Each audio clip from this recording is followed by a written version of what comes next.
जय जय श्री हरिदास। श्यामा कुंज बिहारी श्री हरिदास।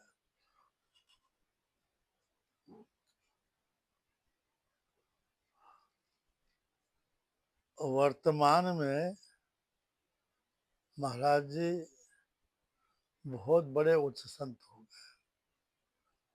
महाराज जी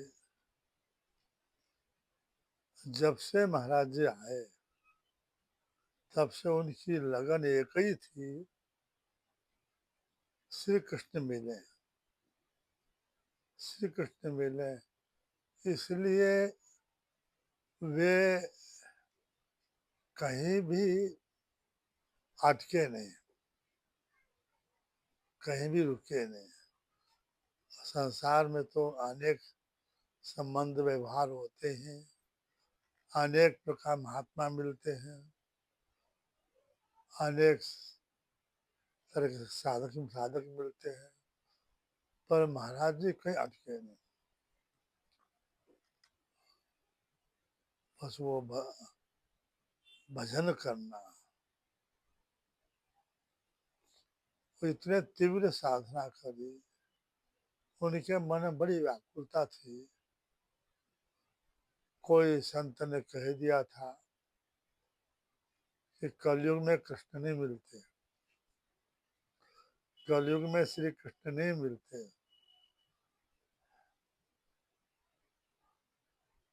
कलयुग में श्री कृष्ण नहीं मिलते तो महाराज जी बहुत रोए, 3 दिन तक रोते ही रहे। रंगजी बगीचा में उनके भाई, बड़े भाई गुरु भाई कमल दास जी थे। उनने गुरु जी से कहा, अपने हरिदेव जी के आचार्य गुरु जी से कहा कि महाराज जी को ब्रह्मचारी जी कहते थे। वे उनका वो आए नहीं। महाराज वो तो 3 दिन से रो ही रहे, कुछ खाया पिया ही नहीं। तो बुलाओ उनको। तब उनने कहा, ऐसा वीर हो तो श्री कृष्ण अवश्य मिलेंगे। ऐसा वीर हो, श्री कृष्ण के मिलने के तर्पण हो कि भगवान से मिलने के लिए भगवान तो कृपा करके अपने भक्तों से, जनों से मिलने के लिए तैयार रहते हैं, आतुर रहते हैं, कब मिले। पर हम ही तैयार नहीं होते। तो महाराज जी का हृदय ऐसा था, वे प्रेम से व्याकुल रहते थे। उसी से नंदगांव जाते थे और अनेक वनों में घूमते थे, फिर आ जाते थे। ऐसे करके फिर उनके कमलनंद दास भी गुजर गए, उनके साथी थे जो भी पधार गए। तो महाराज जी बड़े विरक्त थे। तो उस समय उनको सत्संग था, पंडित बाबा रामकृष्ण दास जी। पंडित बाबा सिद्ध बाबा रामकृष्ण दास जी ब्रज के महान सिद्ध संत हो गए, वृंदावन के महान ऋषि हो गए, बड़ी प्रसिद्धि थी उनकी, बड़े विद्वान थे। उनके सत्संग में जाया करते थे महाराज, हो जाते थे। उनसे पूछा,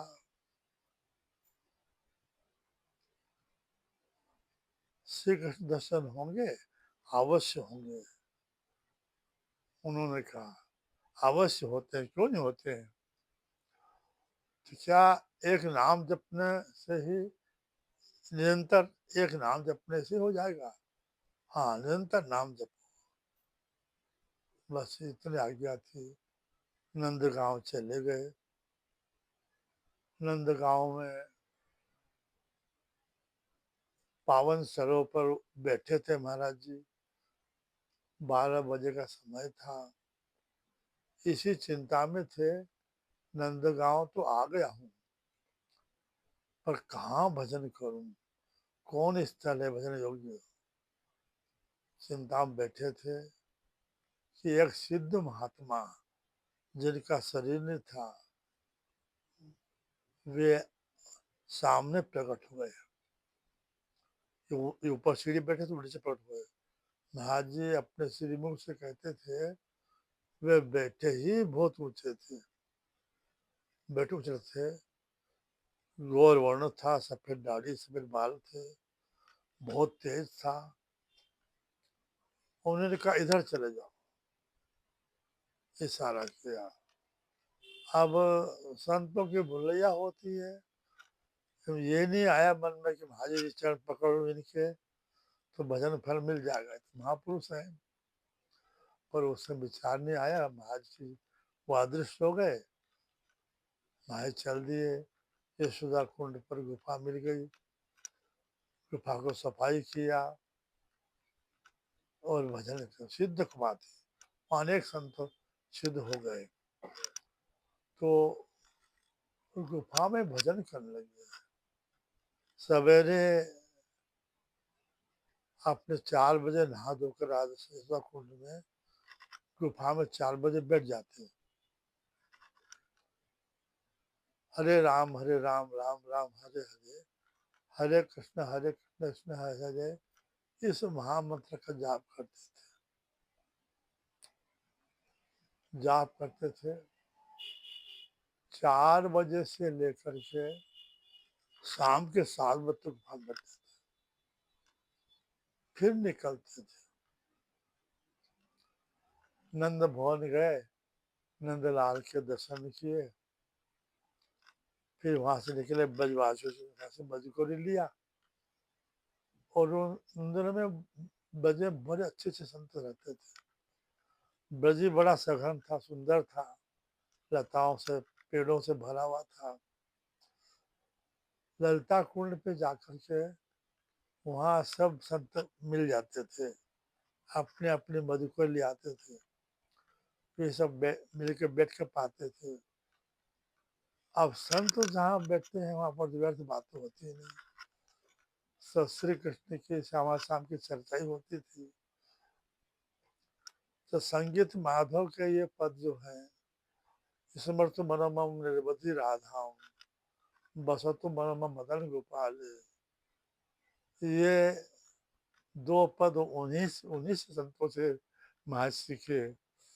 फिर बहुत सी बातें होती थी। फिर महाराज जी अपने तो उद्धवचारी चले जाते थे। वो समुद्र में उद्धवचारी बहुत सुंदर थे, कदमों के बहुत पेड़ थे, वहां बैठ के भजन करते थे। गुफा में महाराज जी बैठ करके भजन भी करते थे, और श्री कृष्ण के रोते बहुत थे, ऐसे रोते थे मानो कोई मार रहा हो उनका। उनकी आवाज गांव तक पहुंची थी, गांव नंदगांव तक। तो गांव वाले ने नाम रखा रोने वाले बाबा। रोने वाले बाबा वो बड़े अच्छे थे। रतन रतन दास रतन रतन लाल सेठ वृंदावन के, जिन्होंने नंदगांव नंद भवन बनाया, वो वहाँ वास करते थे। तो वे घूम करके वो घूमने निकलते थे। महाराज जी गुफा में बैठे नाम कीर्तन के साथ साथ वो पद, श्री कृष्ण माधुरी के पद भी गाते थे। महाराज जी कंठ बहुत सुंदर है और पद गाते थे, तो वे आकर सुनते थे बाहर से।